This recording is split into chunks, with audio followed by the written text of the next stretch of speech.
This house in Everett, Washington is listed at $619,000, and we're going to walk through a real mortgage quote to talk about what the numbers would look like if you were the one buying this house. Hopefully in a way that's more reliable and gives you more confidence than what you'll just find on an online mortgage calculator. So let's jump in and look at the numbers. Alright, so you can see I've created two different quotes for two different scenarios. One where you are putting 5% down and one where you're putting 20% down. And if that's, hopefully you'll fall somewhere close to that. If you're somewhere way different and you'd like to see a different scenario, definitely let me know in the comments, and I'll try to work that into another video on another house and show you what those numbers look like. But hopefully you'll be able to compare to at least one of these, and then I'm assuming you have a credit score of 740, so just so you know the assumptions I'm making to get the pricing that I am here. So let's look at the 5% down first, and then we'll walk through the 20% down. The 5% down, your total monthly payment is going to be $4,571 per month. And that's made of four different components here. One is your homeowner's insurance of $150 per month. That is an estimate. It's not some sort of actual number. That's going to vary depending on who your insurance provider is and how much coverage you're getting. But $150 per month should be a pretty good idea of what to expect. That's a pretty common number that we see for our area for this price point of a house. Taxes of $317 per month. That number is actually drawn from the county website for this property for 2024, so that is the actual number you can expect. And then mortgage insurance of $142 per month. If you're not familiar, mortgage insurance is something you have to pay if you put less than 20% down when you buy a house, and it will vary a lot. Depending on how much your loan amount is.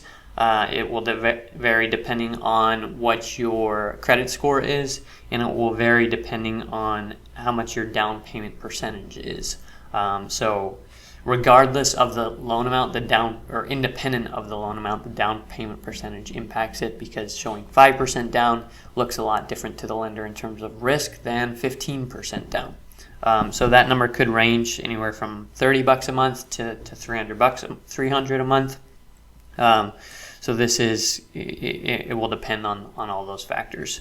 And then it will also depend on who your lender is, just what your lender's pricing is. And this lender this one that I'm pulling a quote for, we broker to several different lenders, but this one tends to have really well priced mortgage insurance. So just so you know what impacts your mortgage insurance there. Principal and interest of $39.62 per month. And so those are the four components that go into this monthly payment of $45.71. And so we're going to get into what makes up this principal and interest. So basically it's your loan amount here of $588,000 and your interest rate of 7.125%. Now, this isn't an advertisement for that interest rate. It's not a guarantee that that's the interest rate you would get if you came to get a loan today. But it is a good idea of what to expect. It's a good representation of where we're at generally. Again, it always depends on many factors: your credit score, your income, just so many different things, whether you're a first-time home buyer or not. Down payment percentage will all impact your interest rate. So it's not an advertisement, but just right above 7 is pretty much a good sense of where we're at for an average kind of home buyer right now. So 7.125 is what we're showing on this scenario. And then pop down here. So points are credit. Points are just a fee you can pay up front to the lender in order to lock a lower interest rate in. And credit is the flip side of that, the reverse of that, where you can take a higher interest rate. If you're willing to take a higher interest rate, the lender will give you some cash to cover some of your closing costs. So this number is negative, which means it's a little bit of a credit there of $750.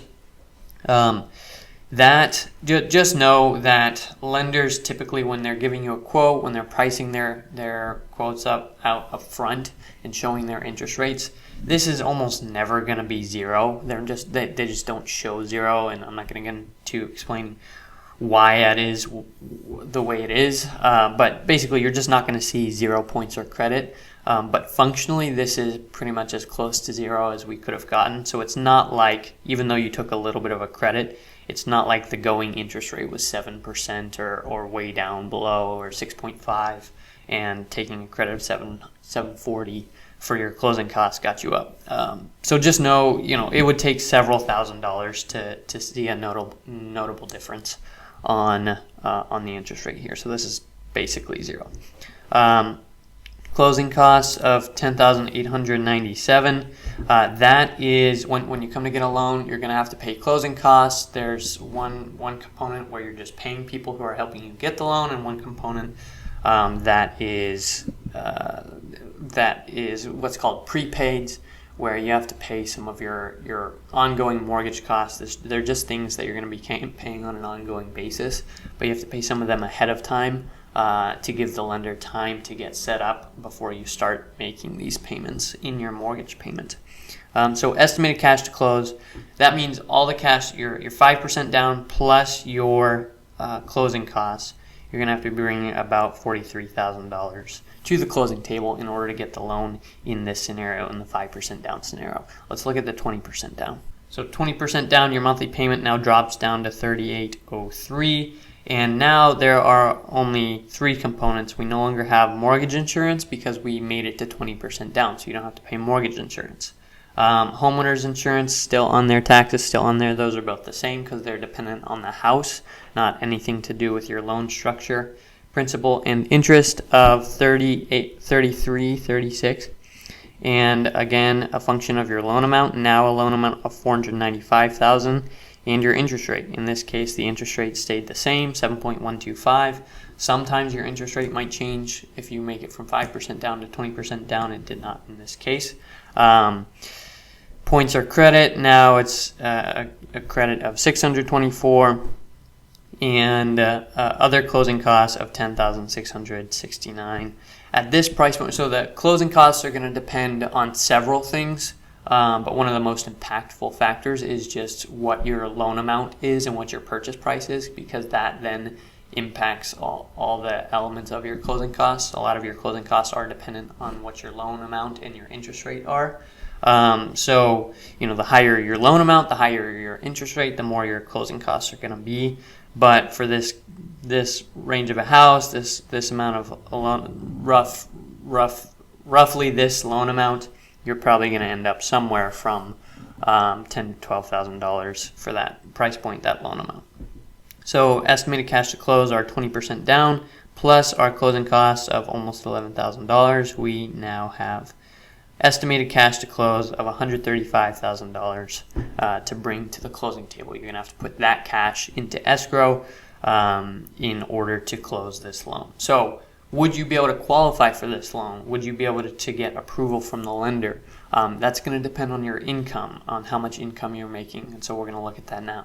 All right, so the way lenders figure out whether they will approve you for a loan, for a conventional loan, this is specifically true of conventional, is they look at your debt to income ratio, or your DTI. And your DTI is your total monthly debts divided by your gross monthly income. They take any other monthly debts you have, your car debt, student loan debt, any other monthly debts you have, and they add it to your new housing payment that you're trying to take on. And then they divide it by your gross monthly income, which is your income before taxes, and that number needs to be less than 50%. If it's less than 50%, typically they will approve you for the loan. Now, this number is not always what you think it might be. The number that you have in your head here isn't necessarily what the lender has in their head. So you'll have to talk to a loan officer to see what number might end up being used down here, depending on your pay structure and how long you've had your job and all that. But whatever they deem it to be, your total monthly debts divided by that number needs to be less than 50%. So how much income would you need to be making in these scenarios? Now I'm going to assume you have no other debts and just use this number and show you how much income you would need. But if you have other debts, you would just add it to this number and then basically multiply this number plus any other monthly debts you have, all of that added together, times 2. You multiply that times 2, and then that's the monthly income you'd have to be making. If we have no other debts, then your monthly income in this scenario would have to be about $7,606, which is about $91,272 per year.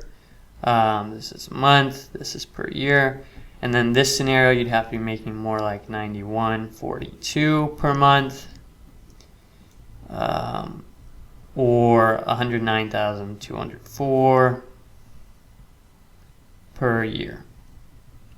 So, obviously, if you're not used to Seattle prices, Seattle area income, those numbers can be pretty high. But those, just as far as the monthly payment, if you're not coming in with a huge down payment, then anything in the greater Seattle area, anything somewhat close to Seattle, your purchase price is going to be somewhat close to this. And so if you're not coming in with a huge down payment, your monthly payment is going to be somewhere, it would be a shock to find something below $3,000 with rates where they're at, with prices where they're at right now.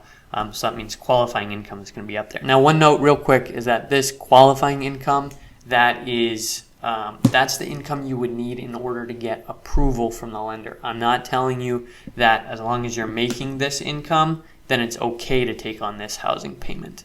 That's a personal decision that you have to make. That's a budgeting decision. That this is not advice on that. I'm not giving any opinion on that. I'm just stating, if you came to a lender, would they give you approval for the loan here? Now, if you wanted to ask some more questions on any of this, there are I have some longer videos on my channel. You can check those out where I explain each of these in more detail.